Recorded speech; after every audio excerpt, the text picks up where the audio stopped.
नमस्कार दोस्तों, स्वागत है मेरे चैनल गोविंद गोपाल में फिर से एक बार दोस्तों इस वीडियो में हम बात करेंगे एक ऐसे पत्र के बारे में जो बच्चों के लिए मनोवैज्ञानिक रूप से सोचने का दावा करता है और साथ ही साथ उसके साथ एक मांग भी रखता है सरकार से कि आप विद्यालय का समय परिवर्तित कर दीजिए।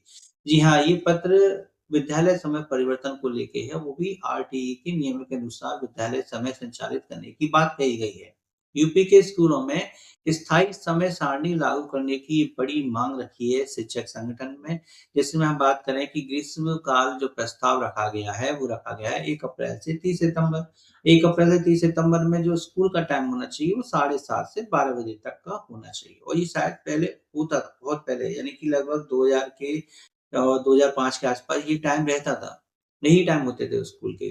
अब कुल 4 घंटे 30 मिनट का ये ड्यूरेशन होगा। साथ ही साथ उन्होंने कहा है कि शीतकाल प्रस्ताव जो पहले होता था 1 अक्टूबर से 31 मार्च तक और विद्यालय का समय 5 घंटे रहेगा। निर्धारित कर लीजिए, वो टाइम आगे-पीछे कर लीजिए लेकिन 5 घंटे निर्धारित कर दीजिए। लंबे समय तक स्कूल में रहने से बच्चों में तनाव होता है। आरटी मानकों को पूरा करने की मनोवैज्ञानिक जो स्थिति है, वैज्ञानिक रणनीति है, वो इससे पूरी होगी। यानी कुल मिला के जाए कि अगर ऐसा समय कर दिया जाए, तो इससे देखिए बच्चों का मनोवैज्ञानिक जो ढाँचा है, हम बात करें कि उनके मस्तिष्क पर इसका क्या प्रभाव पड़ेगा, ज़्यादा समय रहने से क्या फ़र्क पड़ता है, वो सब चीज़ें इसमें बताई गई हैं कि मनोवैज्ञानिकों ने जो टाइम ड्यूरेशन तय किया है, उसके हिसाब से ये समय सही है और वही हम आपको बता रहे हैं आरटी के अनुसार। और इतना विद्यालय में हो जाना चाहिए। फिलहाल अभी जो है ज़्यादा समय स्कूल में बच्चों को रुकना पड़ता है क्योंकि कोरोना के बाद स्कूल में अतिरिक्त समय बढ़ा दिया गया था ताकि जो पढ़ाई छूट गई थी 2 साल से उसको रिकवर किया जा सके।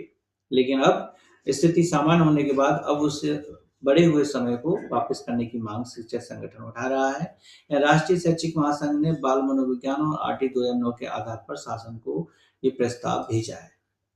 तो जब कोरोना चला गया उसमें जो क्राइसिस आई थी, उसमें जो पढ़ाई को लेके भी डिस्टर्बेंस हुआ था, वो सब अब रिकवर हो चुका है, तो समय भी पूर्व की भाँति कर दिया जाएगा।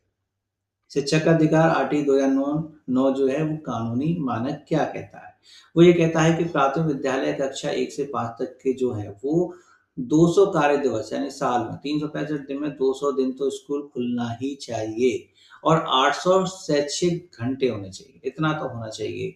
इससे अगर कम होता है तो जवाबदेही बनती है। आरटी के अनुसार कानूनी नियम है कितने दिन तो विद्यालय खुलेगा और इतने घंटे पढ़ाई तो विद्यालय में होनी ही होनी है। उच्च प्राथमिक के लिए 220 और टाइम पीरियड जो रखा है घंटों का वो 1000 घंटे रखिए। तो इतना समय इन दोनों मानकों से पूरा हो रहा है, जो उन्होंने 4.5 घंटे और 5 घंटे दिए हैं गर्मी और सर्दी में, उससे ये दोनों मानक पूरे हो रहे हैं।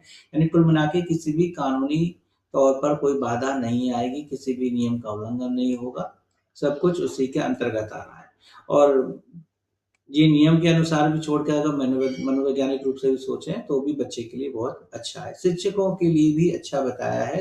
शिक्षक भी अगर इस टाइम ड्यूरेशन के अकॉर्डिंग पढ़ाएँगे तो ज़्यादा मनोयोग से पढ़ा सकेंगे। यह बात है कि प्रस्तावित 4, साढ़े 4 और 5 घंटे की दैनिक समय सारणी इन दोनों वैधानिक मानकों को आसानी से पूरा करती है। वह भी बिना बच्चों पर अतिरिक्त मानसिक दबाव डाले।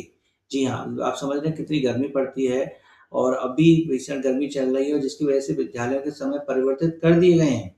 लेकिन यदि ये मानक समय तय होता है तो विद्यालय समय परिवर्तन की कभी आवश्यकता ही नहीं पड़ेगी क्योंकि गर्मियों में लगभग 7:30 से 12 का विद्यालय सही है। तो ये जो बाद में समय परिवर्तित होते हैं गर्मी को देखते हुए यही अगर पहले से निर्धारित हों, संगठन का ये मानना है कि जो मौसम के अनुसार भी और बच्चों को पढ़ाने के हिसाब से ये कार्यावधि जो है सही है। लेकिन शिक्षक संगठन ने अपनी बात रखी है तो देखिए बाल मनोविज्ञान के तौर पर भी उन्होंने रखा है, बच्चा मतलब साइकोलॉजी भी उन्होंने यूज़ की है। बच्चों की जो मानसिक ऊर्जा होती है वो सीमित होती है और वो खर्च हो जाती है जब एकाग्रता भंग होती है, जब लंबे समय तक किसी जगह हम सीखते रहते हैं। अत्यधिक लंबे समय तक स्कूल में रहने के कारण मानसिक तनाव और थकान बच्चों में होता है, जिससे विद्यालय का समय बच्चों की आयु, उनके शारीरिक मानसिक विकास की अवस्था पर असर होता है। यानी बिल्कुल निर्भर होता है। इसलिए इस चीज़ को विशेष ध्यान रखते हुए बच्चों के हित के लिए ये जो है आदेश निकाल दीजिए ताकि मनोवैज्ञानिक दृष्टिकोण से आदर्श जो समय सारणी बच्चों की क्षमता को ध्यान में रखकर बनाई जाएगी, वो सर्वहित होगी, सभी के लिए अच्छी रहेगी। तो उन्होंने ऐसे ही एक टाइम टेबल बनाने के लिए, जारी करने के लिए उन्होंने विनती की है। राष्ट्रीय शैक्षिक महासंघ की ये आप देख सकते हैं यहाँ पे इन्होंने ये पत्र है, पत्र पूरा उन्होंने लिखा है और ये राष्ट्रीय शैक्षिक महासंघ उत्तर प्रदेश ने ये पत्र लिखा।